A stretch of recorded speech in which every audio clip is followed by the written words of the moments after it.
de gel, d'équipements liés au Covid. Tout ça n'était pas prévu. Donc tout ça, ce sont des fournitures qui viennent en plus. On a le dispositif de vacances apprenantes qui en dépense sur 8 723 €. Le remboursement de frais au GFP de rattachement, c'est tout simplement l'entretien des locaux de Barante qui nous ont été mandatés par la Vigotière sur 2 années, parce qu'on n'avait pas payé l'année 2019, donc c'est une somme. On n'avait pas reçu le titre de recette, donc voilà pourquoi. Sur les charges de personnel, c'est du moins pour équilibrer tout ça. Sur l'attribution de compensation, c'est une provision par rapport à ce qu'on a vu pour ce qu'on a vu tout à l'heure. Rassurez-vous, en bas de la page au 65, on a moins 4100 € sur les subventions aux associations.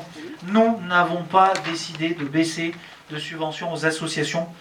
Tout ça n'est dû qu'à des choses qui n'ont pas eu lieu, à des annulations de manifestations ou d'événements qui ont fait qu'on est à moins 4100. La dernière ligne, la ligne de 16 000 €, vous la retrouverez un peu partout sur nos décisions modificatives, sur nos budgets. L'État nous a permis de lisser nos dépenses liées au Covid sur 5 ans. Donc on ouvre des crédits pour étaler les charges et pour optimiser ces charges sur 5 ans. On le trouve en fonctionnement, en investissement. Tout ça est d'ordre budgétaire. Sur les recettes, on a des lignes importantes. La troisième sur la page 5 de 82 940, elle correspond à des remboursements de l'État sur la crise, à des remboursements aussi de la commune de Courpierre par rapport à l'entretien du gymnase. La baisse de 50 000 € sur la cotisation de la valeur ajoutée, c'est le premier effet de la crise et le premier effet de baisse des impôts qu'on va pouvoir avoir, ce qu'on prévoit. Sur toutes les lignes 74, c'est des réajustements de notification de dotation de l'État. Quand on vote un budget au mois de février, on anticipe, on met des chiffres, mais on n'a pas les notifications. Ces notifications sont arrivées. Pour certaines, c'est plutôt des bonnes nouvelles. Donc il y a des plus, il y a des moins. Globalement, c'est positif. Globalement, c'est positif. Le moins sur le département, c'est pas que le conseil départemental a décidé d'attribuer moins 33 250 € à TDM. C'est des études et c'est des reports d'études qui ont été actés. Sur la ligne 75, le revenu des immeubles, alors là, plus 40 000 €, d'où ça provient? Tout simplement, c'est un transfert de recettes du loyer du CIO qui était auparavant sur le budget des zones d'activité. Donc, elle arrive ici à 40 000 €. Elle aurait pu être, vous allez voir, on va le retrouver après, elle aurait dû être cette recette de 55 000 €, mais il y a eu des gros dégâts des eaux sur le bâtiment. Donc, il y a des loyers qui ne sont pas encaissés. Donc, c'est 40 000 € en plus. Et vous retrouvez sur 5 ans les 80 000 €. Dernière ligne des recettes de fonctionnement, 80 000 €. 16 000, je vous ai parlé tout à l'heure, 16 000 d'étalement de crédit pour le Covid permis par l'État. 16 000 x 5, 80 000 €. Donc vous avez un équilibre budgétaire à 296 478 sur le fonctionnement. Sur l'investissement, c'est encore un peu plus simple. Des dépenses en moins de presque 1 million d'euros, 986 477. Ça aurait été assez génial de les avoir et de les utiliser prochainement. C'est tout simplement des transferts de crédits d'études à des crédits de travaux. Vous retrouvez 980 000 juste un peu plus bas. Des chiffres importants, les 169 500 € de dépenses, elles correspondent au fonds d'urgence régional tant sur le tourisme que sur l'économie, à hauteur de 2 € par habitant pour l'un et pour l'autre. 2 €, voilà, ça fait 4 € par habitant, plus la part de ce que les communes ont voulu que TDM paye en leur nom, en contrepartie d'une réduction des attributions de compensation. Donc voilà, l'opération 45 de 94 482 € en plus, on la retrouve en moins de l'autre côté sur les dépenses d'investissement. Il s'agit de tiers 2030. C'est une imputation qu'on a inversée.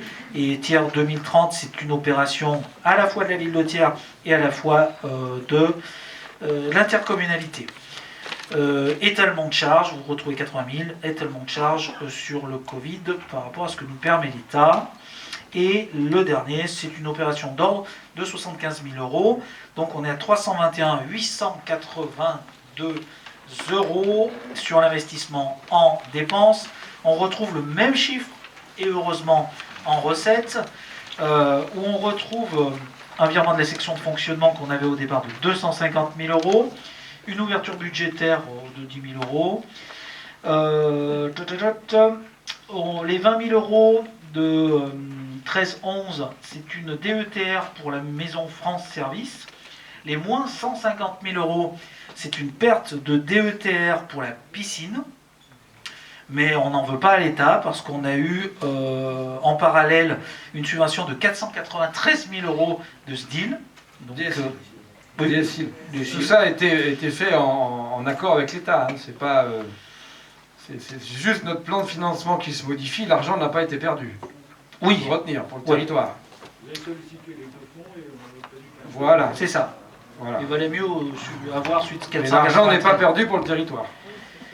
L'opération tiers 2030, vous la retrouvez, on l'a retrouvée tout à l'heure, et on est à 321 882 euros, ce qui ne change rien aux équilibres budgétaires, puisque c'est une obligation de le faire. Voilà pour la DM1 qui est, je vous dis, à 90% due au Covid et à des réaffectations de crédits ou de dépenses liées à la pandémie. Ce qui veut dire, à contrario, mais tu l'as déjà formulé, c'est que, alors qu'au mois de février, on n'avait aucune raison d'anticiper le Covid, les prévisions budgétaires, effectivement, étaient plutôt affinées et proches de ce qui s'avère être, à la mi-septembre, la réalité budgétaire. Donc, sur le plan de la sincérité budgétaire, le document était plutôt bon. C'est pas pour faire de l'autosatisfaction, mais on peut en rendre hommage effectivement au service, à ton prédécesseur Olivier, notre collègue Daniel Bertuca, et puis à l'ensemble des services, parce que ça veut dire aussi que le cap a été tenu et que l'exécution budgétaire a été conforme au vote des élus. Est-ce que vous voulez qu'on fasse une étape sur le budget principal et qu'on fasse répondre aux questions et qu'on passe au vote? Y a-t-il des questions? Oui, Eric, beaucoup. Sur les charges de personnel, j'ai pas compris, mais moins 80 000 euros, pourquoi? C'est lié au Covid, ça? C'est des contrats qui n'ont pas été renouvelés? Il y avait des prévisions qui étaient un peu hautes, et de façon à rééquilibrer, à trouver un équilibre dans l'ADM, il faut trouver... Uniquement ça. On oui. s'est donné une marge de sécurité. Voilà, on sait maintenant au mois de septembre qu'on ne va pas consommer toute l'enveloppe prévue. Ça ne correspond pas à une diminution de la masse salariale Non. économique et Non. sociale. Non. Plutôt le contraire. Il y a Ouais. plutôt le contraire, ouais. Ouais. Par rapport au... Ce qui montre, c'est plutôt le contraire, ce qui montre qu'on a une utilité dans la société. Puisqu'on a été utile pendant le Covid, qu'il y a des gens qui ont travaillé, qui ont fait ce qu'il fallait pour que la société continue d'exister. Donc c'est plutôt intéressant. Bien. Alors, y a-t-il d'autres questions sur cette décision modificative pour le budget principal? Y a-t-il des avis contraires? Des abstentions? Je vous remercie. Sur le budget déchets ménagers, vous voyez une DM en fonctionnement de 2353 euros, donc c'est vraiment infime. Sur les dépenses imprévues, c'est un chiffre tout simplement qui est un jeu d'équilibre pour retrouver un équilibre sur les DM. Sur les produits d'entretien, tout simplement ce sont les gels et les masques de un peu plus de 7 000 euros. Et la grosse somme de 23 505 euros correspond quand même à toute la désinfection des camions et de certains bacs liés à la pandémie. Des questions sur les OM? Sur l'investissement, pardon, Monsieur le Président, sur moins 40 000 euros, c'est des travaux qui étaient prévus à Déchetterie Saint-Ami qui vont avoir lieu cette année, donc moins 40 000 euros. Et c'est une opération d'ordre pour ce qui est du 372 240 €, qui est tout simplement l'intégration de la déchetterie de Saint-Rémy dans notre actif d'un chiffre venant du SBA. Neutre financièrement. Complètement. Des questions? Oui, Tard? Juste une suggestion. Il y a des habitants qui nous font remonter, notamment en zone urbaine, une difficulté pour désinfecter leur bac. Alors, il y a des collectivités qui prennent en charge la désinfection. Je sais que ça a un coût. C'est une planification, une organisation qui peut être compliquée à mettre en place. Donc je voulais savoir si on a vocation à faire évoluer cet aspect-là ou non. Parce que il y a des riverains qui ont effectivement la possibilité de laver leur bac, qui ont un jardin, qui peuvent rentrer, qui ont des espaces adaptés pour faire cette tâche-là, qui est quand même relativement importante, qui est de salubrité publique. Et je me posais simplement cette question parce qu'effectivement, il y a des collectivités qui avancent sur cette question. Alors, on y a encore travaillé avec Olivier Chambon cet après-midi. Effectivement, il y aura des moyens à mettre supplémentaires là-dessus. Il faut rester dans l'ordre de ce qui est financièrement acceptable et puis conforme aux enjeux de salubrité. En l'état actuel des choses, si des usagers ont des problématiques avec l'entretien de leur bac, je les invite à le signaler au service déchets ménagers de TDM. On trouvera une solution pour, en l'état actuel des choses, sous réserve qu'il n'y en ait pas 200 par jour, mais en l'état actuel des choses, on pourra apporter une solution de désinfection par les services de TDM. D'autant plus aux gens qui peuvent avoir des difficultés, personnes âgées, personnes handicapées. Voilà. Donc il faut qu'elles se fassent connaître. Aucun problème. Et de la même manière, on invite les usagers à se faire connaître quand les bacs sont détériorés, dégradés, quand les roulettes ne roulent plus, quand les bacs, les couvercles ne ferment plus, ou quand... voilà, on a vraiment besoin de cette sensibilité. Les personnels de TDM le font. Après, quand on est dans un mouvement de collecte, c'est pas forcément facile de faire ce genre de retour, mais que les usagers fassent remonter ces problématiques, ils seront bien accueillis et on essaiera, dans toute la mesure du possible, d'être réactifs.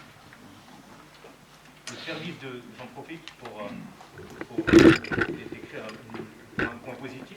Le service de collecte des encombrants est très apprécié sur TDM. Il fonctionne plutôt Très bien. Grâce au partenariat avec Actipol, et ça correspond à un vrai besoin, notamment dans les centres anciens, avec des gens qui n'ont pas la possibilité de stocker, d'ailleurs on ne veut pas stocker des vieilles choses, hein, mais qui n'ont pas la possibilité de stocker, qui des fois seraient tentés de laisser sur le trottoir.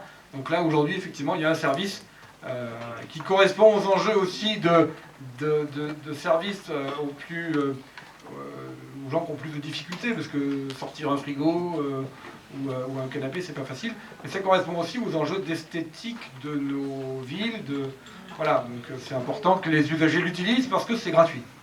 Alors, ça a un coût pour la collectivité, mais l'usager, lui, ne paye pas. Merci, Tahar. Sur le budget ordures ménagères, y a-t-il des avis contraires? L'ADM, des abstentions? Je vous remercie. Politique de la ville, Olivier? Encore plus simple là, on a besoin d'un financement de 27 000 € pour continuer à aider les privés dans l'amélioration de l'habitat, dans le cadre de l'OPA-RU et de tout ce que peut s'occuper Stéphane Rodier sur la communauté de communes et des PIG d'intérêt généraux. Voilà, donc qui marche très bien. Et là, on a 27 000 € qu'il faudra abonder. Et donc, on trouve par ailleurs du moins pour pouvoir équilibrer tout ça. Des questions? Avis contraire? Pardon, oui? J'aurais une question, c'est un peu nouvelle, et en fait, je ne connais pas du tout ce budget. Il va servir à quoi?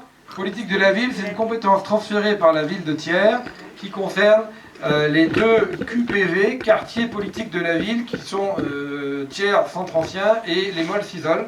Donc ça concerne que la ville de Thiers. Par compétence transférée, et donc du coup, réduction des attributions de compensation de la ville à due proportion de ce que on dépense aujourd'hui. Okay.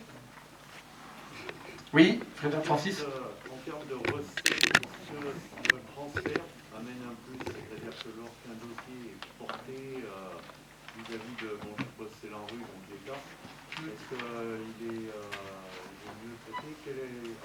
Quelle avait été l'opportunité qui avait fait qu'il y a eu ce transfert? Qu'est-ce qui a... Ah, clairement, c'était une incitation très forte des services de l'État, notamment la direction départementale des territoires, qui a sans doute raisonné par analogie à ce qui se passe dans les communautés d'agglomération. Dès qu'on dépasse 50 000 habitants, on n'en est pas très loin à TDM, on est à 40 000. Dans les communautés urbaines, c'est-à-dire que dans ces deux strates d'intercommunalité, la politique de la ville est automatiquement transférée à l'intercommunalité. En gros, il n'y a pas le choix. Je dis, il y a un raisonnement par analogie, parce que... et puis, on peut imaginer que ça permet de créer de la solidarité à l'échelle d'un ensemble intercommunal, où effectivement les élus de toutes les communes sont amenés à s'intéresser aussi aux enjeux de la ville-centre. Je pense que ça a un intérêt aussi en termes de meilleure connaissance les uns des autres, mais la raison fondamentale, c'est l'État qui a souhaité que ce soit la communauté de communes qui exerce la compétence. Oui. La question de madame est quand même légitime. Et la réponse, c'est que parce que ça ne concerne que la ville de Thiers, c'est transféré au niveau intercommunautaire. Bon, et ensuite, c'est l'État qui l'a voulu. Bon, l'État a été réaliste compte tenu de l'inertie de l'équipe sortante, dans le domaine de la politique de la ville. Voilà ce qui s'est passé, mais en tout cas, ça reste quand même tout à fait aberrant, et ça va encombrer, si on ne le modifie pas, pendant 6 ans, à la fois la compréhension des élus, et aussi compliquer le travail des équipes administratives, aussi bien de la communauté que de la ville, que des associations.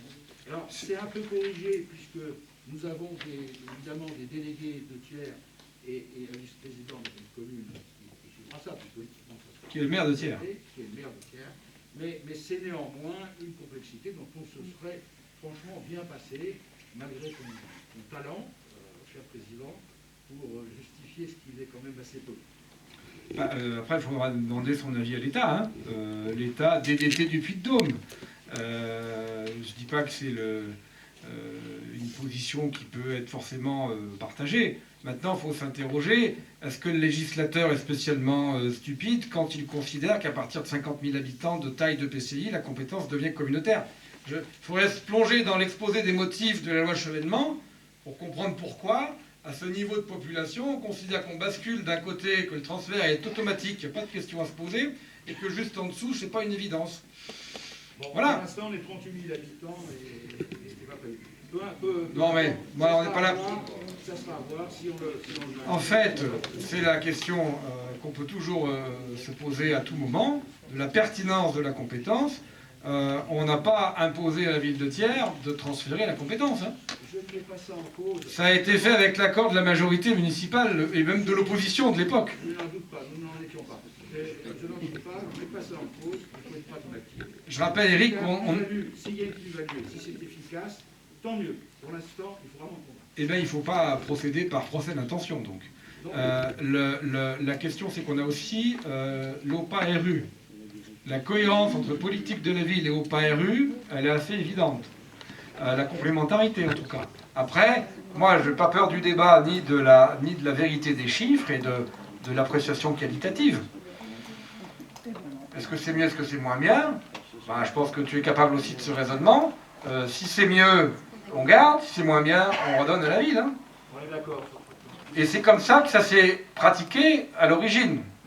Donc c'est l'histoire qui s'impose à nous. Hein. On a tous des héritages, qu'on soit de la majorité ou de l'opposition. Oui. Renouvellement urbain. Renouvellement urbain. Donc, politique de la ville, QPV. Voilà. Oui, pareil, hein, c'est une question. Oui, mais sauf que c'est communautaire, ça. Oui. Ça mérite une évaluation. Bien sûr. Et notamment sur un aspect qui a été soulevé en conseil municipal à Thiers, sur le CLSPD, le Conseil de prévention de la délinquance, qui effectivement avait vocation quand même à être piloté sans la ville et qui est intercommunal. Et d'ailleurs, il y a une possibilité juridique pour que la ville reprenne cette compétence-là, sur cet aspect-là, à Thiers. Donc, évaluation, oui, je pense qu'il faut évaluer les choses, mais je rejoins quand même l'analyse d'Éric Beaucourt, je reste à convaincre sur ces aspects. Bien, ben écoutez, l'avenir nous le dira. Oui. Hein, voilà. Il n'y a pas de dogmatisme là-dedans. Maintenant, faire le pari qu'a priori c'est moins bien qu'en CTDM, c'est certainement le point de vue discutable. C'est pas ce que tu as dit. Non. Bien, alors on va l'entendre comme ça. Merci de cette précision.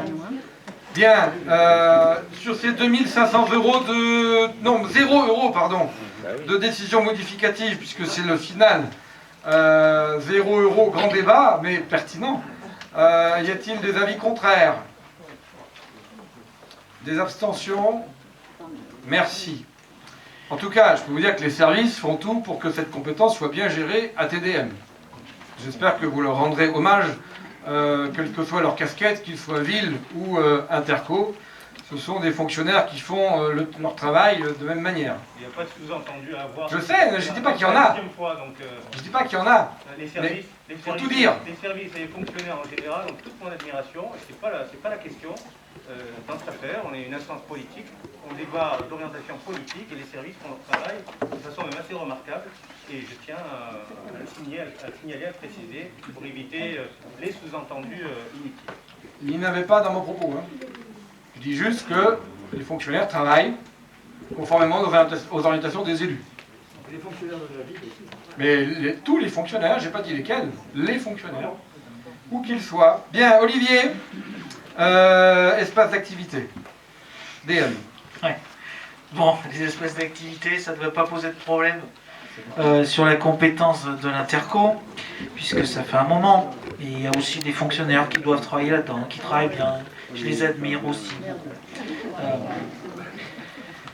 C'est assez simple comme DM, tout simplement, si vous tournez la page en recettes, je vous en ai parlé tout à l'heure, on prévoyait une recette en moins ici sur le loyer du CIO qui était affecté à ce budget et qu'on a transféré au budget général, vous l'avez vu.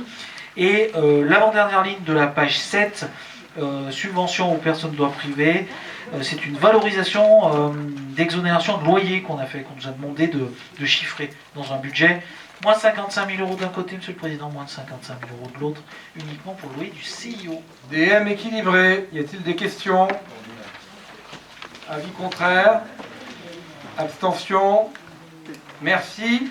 9e point, budget annexe du SPANC. Alors là, il y a eu une erreur, une petite erreur. Entre la délibération et le document comptable, ce qui ne change rien à l'affectation des résultats. Le résultat de fonctionnement était de 137 641. Et il avait été marqué 137 461. Il y a eu une inversion du 6 et du 4. Il n'y avait pas de correspondance entre les documents budgétaires et la délibération. L'affectation du résultat reste bien à 1 623,62 €, mais il faut rectifier et que les deux documents soient exactement les mêmes. C'est mieux et c'est normal.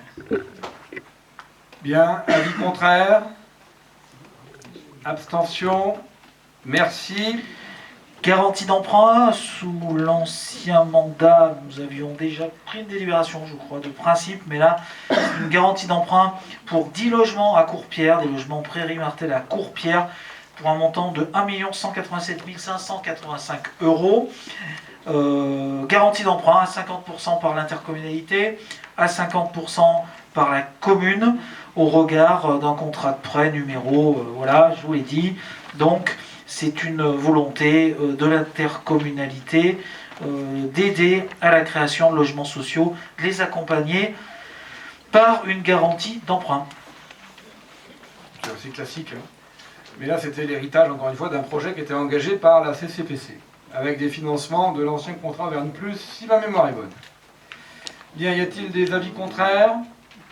Des abstentions? Je vous remercie. Le point numéro 11, je vous informe qu'il n'est plus à l'ordre du jour parce qu'en fait on s'est rendu compte qu'on n'avait pas assez de retour des communes, donc on ne peut pas encore vous proposer une liste pour en délibérer. On arrive, merci Olivier, on arrive aux questions assez techniques pour le coup de personnel. Je donne le micro à Philippe Blanchose, notre collègue vice-président en charge des ressources humaines. Philippe, c'est à toi. Peut-être peux-tu présenter les deux rapports groupés, si ça ne choque pas nos collègues. Merci, Président.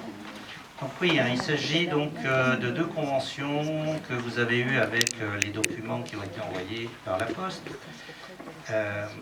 Donc c'est des conventions en fait qui existaient. Nous sommes bien sur un renouvellement sur des domaines qui sont assez connus au niveau de nos communes respectives. Donc la première qui concerne l'adhésion à la mission relative à l'assistance retraite, qui est exercée par le Centre de gestion de la fonction publique, et la deuxième, donc, qui est relative à la santé et à la sécurité au travail, toujours exercée par ce même centre. Donc il me faut recueillir votre avis si vous n'avez pas de questions particulières. Voilà, de m'autoriser à signer ces 2 conventions avec le Centre de gestion de la fonction publique territoriale du Puy-de-Dôme. Du Puy-de-Dôme. Des avis contraires? Des abstentions? Merci pour ces 2 rapports, Philippe. Nous arrivons ensuite aux dossiers qui sont liés à l'économie, avec plutôt des bonnes nouvelles, puisque nous sommes amenés à vendre des terrains pour permettre à des entreprises de se développer ou de s'implanter sur le territoire. Stéphane Rodier. Oui, alors premier dossier, c'est sur la zone de Matussière. Vous avez un plan qui était en annexe. Vous avez sur la zone de Matussière 2 parties, une partie qui est plutôt commerce et l'autre partie qui est plutôt service et artisanat. Donc sur la deuxième partie, il est proposé de vendre un terrain d'environ 2470 m² pour l'entreprise Poda et Fils, qui a une activité de façadier, et donc ce qui est proposé, c'est cette vente de terrain avec, dans les actes notariés, une clause résolutoire de la vente en cas de non-achèvement des constructions dans un délai de 36 mois. Voilà. On enchaîne les 2 rapports peut-être. Oui, l'autre rapport, c'est sur la zone d'activité de Courpierre à la gare. En fait, c'est une société Transport Bell qui souhaite s'agrandir. Un terrain nous appartient, un autre terrain appartient au Valtom. Et le Valtom avait construit, nous nous sommes rendus compte à ce moment-là qu'il avait construit en partie sur un terrain qui nous appartient. Donc pour redresser d'une certaine manière la propriété et vendre un terrain, sinon carré, on va dire un parallélogramme, il est proposé de vendre le terrain qui nous appartient à l'entreprise Transport Bell et de vendre des bandes au Valtom qui les revendra lui-même à l'entreprise Transport Bell. Un circuit un peu alambiqué. Mais... Bien, sur ces 2 rapports, y a-t-il des questions? Oui.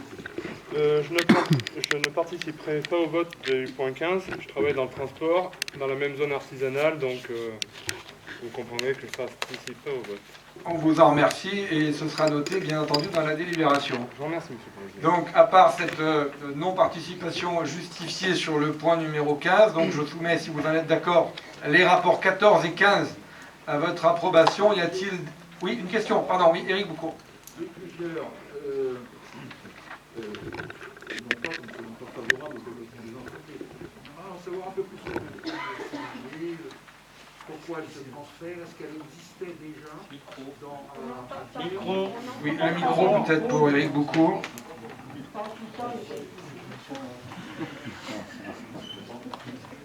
Voilà, est-ce qu'on aimerait savoir quel est le chiffre d'affaires d'entreprise, combien d'emplois de salariés, si c'est un transfert ou une implantation, et au-delà de ça, j'aimerais savoir quelle politique on a, parce que je note, je ne parle pas de cette entreprise en particulier, mais certaines entreprises consomment de très grandes surfaces, et que 10 ans, 20 ans après, elles occupent toujours. Est-ce qu'on a une politique par rapport à ça? Deuxièmement, est-ce qu'on a une politique des friches? Si cette entreprise ou une autre se transfère d'un point à l'autre, on a dans tout tiers des friches industrielles le long de la vallée des usines et ailleurs. Est-ce qu'il n'y aurait pas moyen d'avoir une politique, c'est-à-dire de convenir du destin du terrain et des bâtiments laissés lorsqu'on vend quelque chose à une entreprise?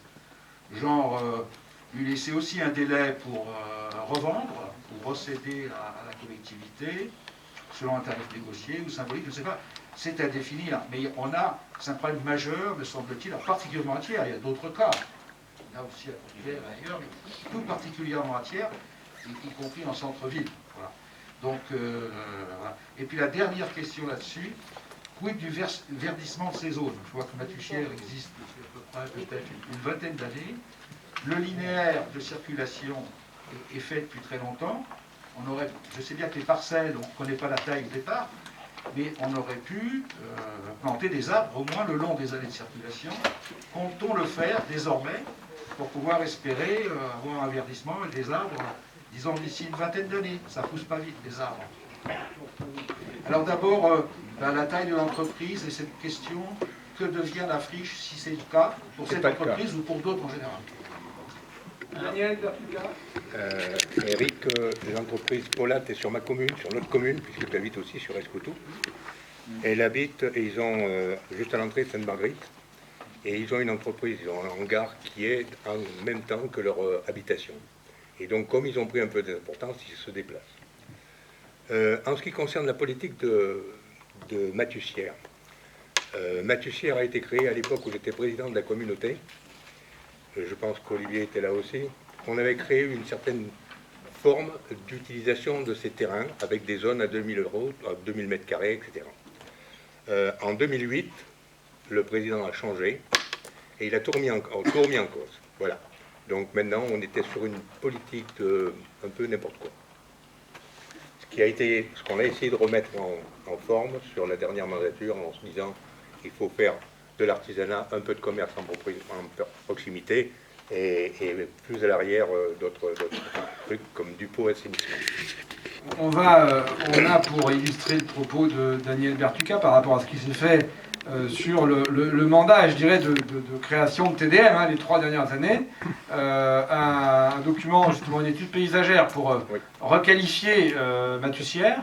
Donc effectivement aujourd'hui on a un document. Il s'agit juste maintenant qu'on le mette en œuvre, qu'on le prévoit en inscription budgétaire, je pense dès l'année prochaine, parce qu'effectivement, cette politique de verdissement, elle mettra un certain temps. Il faut aussi le dimensionner financièrement à ce qu'on peut faire, parce que quand on voit une CVAE qui chute de 50 000 euros sur 6 mois, il faut qu'on soit prudent. Mais il en va, et là je te rejoins, de l'attractivité aussi de ces zones. Et de la qualité de vie. Voilà. Tout a été... je crois que le résultat de l'étude qu'on a menée sur les 2 dernières années, sous réserve d'appréciation différente, mais est assez qualitatif. Donc on va transmettre